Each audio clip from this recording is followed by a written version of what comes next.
ખેડા કોંગ્રેસના ઉમેદવારે નામાંકન બાદ જોરશોરથી પ્રચાર પ્રસાર શરૂ કર્યો. કોંગ્રેસ ઉમેદવાર કાળુસિંહ ડાભીએ નડિયાદની બજારોમાં કર્યો પ્રચાર પ્રસાર.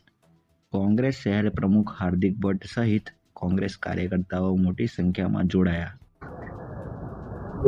આજે તમે પ્રચાર અર્થે નીકળ્યા છો, કેવો જનપ્રતિસાદ આપને મળી રહ્યો છે? અને ખૂબ બહુ સારો પ્રતિસાદ મળી રહ્યો. આપ સૌ જાણો છો ત્યાં ગઈકાલે 17 લોકસભાનું અમે નામાંકન કરી અને આજે અમે અમારી 7 વિધાનસભાઓ પૈકી આજે અમારી નડિયાદની જે વિધાનસભા વિસ્તાર છે એમાં જે શહેરી વિસ્તાર છે એમાં જે અમદાવાદી બજાર છે અમે અમારા કાર્યકરો સાથે ખૂબ ઉત્સાહથી અને અમને તમામ વેપારી વર્ગ, સામાન્ય વર્ગ,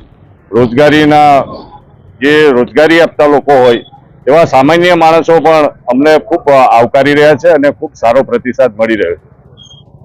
શું કહેશો, આ ચૂંટણીમાં કેટલી લીડથી આપી? અરે આ વખતે જો તમે આપ સૌ જાણો છો તેમ આ વખતે ખૂબ સારી લીડ મળવાની છે.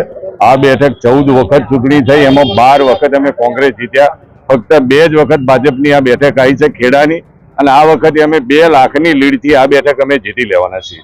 અને ઇન્ડિયા ગઠબંધનની ગુજરાતમાં 12 થી 14 બેઠકો આવવાની છે અને દેશમાં પણ ઇન્ડિયા ગઠબંધનની સરકાર બનવાની છે. આપનો પરિચય? મારું નામ ચંદ્રશેખરસિંહ ડાભી, હું ખેડા જિલ્લા કોંગ્રેસ સમિતિનો પ્રમુખ. ચંદ્રશેખરભાઈ, આપ અત્યારે પ્રચાર અર્થે નીકળ્યા છો જે લોકસભાના ઉમેદવારને લઈને, ત્યારે ખાસ કયા મુદ્દાને લઈને આપ જનતા સમક્ષ જઈ રહ્યા છો? અરે જ્યારે અમે અમારા આદરણીય ઉમેદવાર કાળુસિંહજીના પ્રચાર અર્થે આજે નડિયાદ શહેરમાં નડિયાદ શહેરના મધ્ય ભાગમાં અમે નીકળ્યા છે, ત્યારે આપ સૌ જાણો છો એમ આ દેશમાં સૌથી મોટા મુદ્દાઓ હોય તો બેરોજગારી ને મોંઘવારી છે, અને જે ભ્રષ્ટાચાર એ તો માજા મૂકી છે, એ તો આપ સમજો છો. એટલે આ મુદ્દા મહત્વના છે, અને ખાસ કરીને યુવાનોને રોજગારી, મહિલાઓને પણ જે રીતે એમનો ન્યાય મળવો જોઈએ એ મળતો નથી, ખેડૂતોને પણ જોઈએ એટલો લાભ મળ્યો નથી. અને જે કહેતી હતી કે આ કૃષિ પ્રધાન દેશ છે, એમાં ખેડૂતો અમારા જે કહેવાય એને સારામાં સારો મહત્તમ લાભ મળે, એને ભલે સૌથી વધારે માર પડ્યો તો ગ્રામ્ય જીવનમાં ખેડૂતોને માર પડ્યો છે. ત્યારે આ ભારતીય જનતા પાર્ટીની સરકાર તમામ ક્ષેત્રે નિષ્ફળ છે. ચાહે આરોગ્ય હોય, શિક્ષણ હોય, મહિલાઓનો પ્રશ્ન હોય, ખેડૂતોનો હોય, નાના ઉદ્યોગપતિના હોય.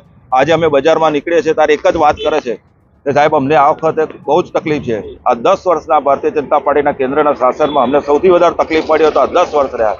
એટલે આ વખતે પ્રજાએ મન બનાવી દીધું છે, અને ઉત્સાહનું વાતાવરણ અત્યારે સમગ્ર નડિયાદ શહેરમાં પણ વાળ્યું. પહેલા અમે એમ માનતા કે શહેર એટલે માત્ર ભાજપનો વિસ્તાર, એ ભ્રમ હવે ભાગી ગયો છે. લોકોએ પણ અમને કહી દીધું કે આ વખતે સાહેબ ચિંતા ના કરશો, અમને સારામાં સારા તમે અમે આ વખતે ઉમેદવાર આપ્યા છે. અરે કાળુસિંહજી ઉમેદવાર એવા છે કે એમની સામે કોઈ પણ આક્ષેપ નથી, કોઈ ભ્રષ્ટાચારનો આક્ષેપ નથી, કે એમના કોઈ સામે કોઈ દાગ નથી લાગે. એવા સારામાં સારા અને પૂર્વ ધારાસભ્ય છે.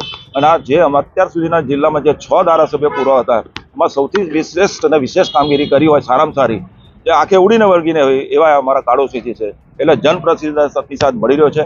અને તમામ વર્ગો, અમે હમણાં જે વાતો કરે છે સત્ય વાત નહીં, અમારે તો કોંગ્રેસ પક્ષ બિન સાંપ્રદાય છે. દરેક પક્ષને દરેક લોકોને સાથે લઈને ચાલનારો પક્ષ છે.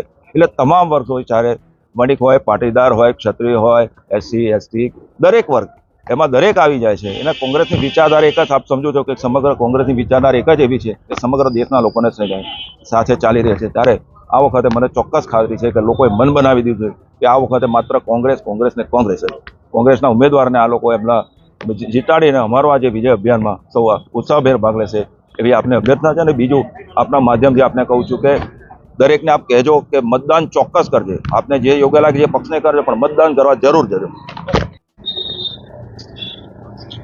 હાર્દિકભાઈ, કોંગ્રેસના લોકસભાના ઉમેદવારને લઈને આ પ્રચાર અર્થે હાલ નડિયાદની ગલીઓમાં ફરી રહ્યા છો, કેવો પ્રતિસાદ મળી રહ્યો છે?